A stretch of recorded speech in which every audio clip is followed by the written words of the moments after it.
Olá pessoal, sejam bem-vindos a mais um vídeo. E no vídeo de hoje a gente vai falar sobre os ataques a Hiroshima e Nagasaki em 1945. Mas primeiro vamos rodar a vinheta.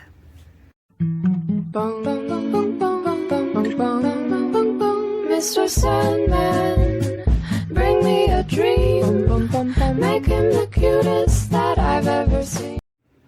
Estamos nos aproximando do mês de agosto de 2023 e agora no dia 6 e 9 de agosto nós temos a lembrança, das bombas atômicas de Hiroshima e de Nagasaki, que causaram tanta destruição e que nesse 6 e 9 de agosto de 2023 está completando 78 anos. A Segunda Guerra Mundial ela durou de 1939 a 1945. E ainda em 1945, o Japão e os Estados Unidos ainda se enfrentavam na Guerra do Pacífico. Então era uma guerra que todo mundo já tinha se entregado, já tinha assinado algum armistício, porém o Japão não se entregava. Então os Estados Unidos achou por bem tomar uma decisão drástica.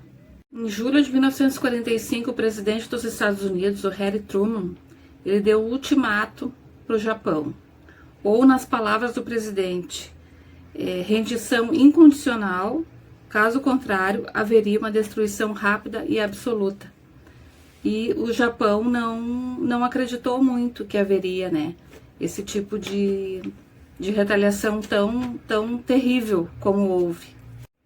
E também, obviamente, detonar a bomba para forçar o Japão a se render de uma vez por todas, porque foi um país que se segurou muito, que evitou o máximo a rendição. E o outro dos motivos era para demonstrar o poder de força que os Estados Unidos tinham frente ao mundo e principalmente frente à União Soviética, que era bem a época da Guerra Fria. Até estreou nos cinemas agora, essa semana, o filme Oppenheimer, que é considerado o pai da bomba atômica. Então, é um filme que eu não vi ainda, que eu pretendo ver.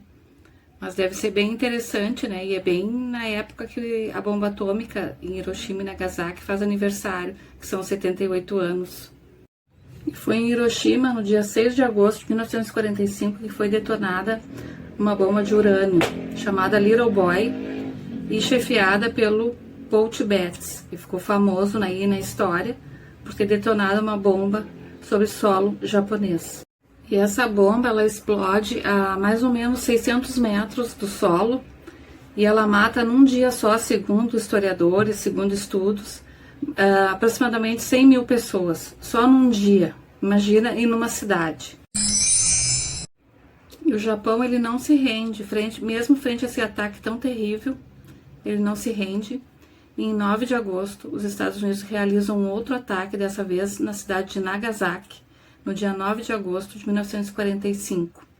E fica a pergunta, como é que eles realizaram um ataque tão rápido em 3 dias, se eles esperavam que houvesse rendição do Japão, e não houve. Então eles já desconfiavam, talvez já desconfiassem de que não haveria uma rendição, mesmo frente a esse ataque tão horrível assim, que deixou as pessoas virarem pó. Na verdade, o alvo inicial desse segundo ataque era a cidade de Kokura, que fica a mais de 1.000 quilômetros de Tóquio, da capital, e ela era uma cidade com terreno plano e uma cidade industrial bem importante. Então, Nagasaki não estava nos planos de ataque dos Estados Unidos. É que nesse dia, Kokura amanheceu com neblina e muita fumaça, então reduzia bastante a visibilidade. Então, eles foram autorizados a se desviar para Nagasaki, que também fica a mais de 1.000 quilômetros de Tóquio. Sobre Nagasaki, foi detonado a mais ou menos 500 metros do solo uma bomba, dessa vez de plutônio, chamada Fat Man, por causa do formato, que lembrava alguma pessoa gorda. E nesse dia também, os estudos afirmam que mais de 49 mil pessoas morreram só nesse dia. Os efeitos da bomba atômica foram terríveis para essas duas cidades. Não só no dia dos ataques, mas também muitos e muitos anos depois. As pessoas sofreram com todo tipo de doenças de pulmão, câncer, a pele. Então foi um efeito devastador que inimaginável, que a gente nem consegue imaginar. A gente tem fotos, tem documentários sobre o assunto, mas a gente não consegue imaginar o quanto essas pessoas sofreram, né? Principalmente as que ficaram e sofreram com doenças e sofreram com muito o trauma, né? Quem sobreviveu também sobreviveu, mas sofreu um trauma terrível pela perda de parentes, de amigos, mas também por ver todo aquele horror acontecer, né? Um intervalo de tempo tão curto. Estudos afirmam que possam ter morrido mais de 200 mil pessoas nessas duas cidades em função dos ataques, né? De 6 e 9 de agosto, não só no dia, mas também até o final, até dezembro de 1945. Então, em setembro daquele ano, 1945, o Japão finalmente se rende e assina um tratado com os Estados Unidos a bordo de um navio americano da Baía de Tóquio. Então, em setembro de 1945, o Japão assina a rendição lá em Tóquio, a bordo de um navio americano. Ele assina a rendição frente a essa guerra depois desses 2 ataques terríveis. Então, nesse vídeo eu procurei trazer as principais características desse lançamento dessas bombas sobre essas duas cidades japonesas. Fica aí para quem vai estudar para vestibular, Enem, e para quem tem alguma curiosidade sobre o assunto.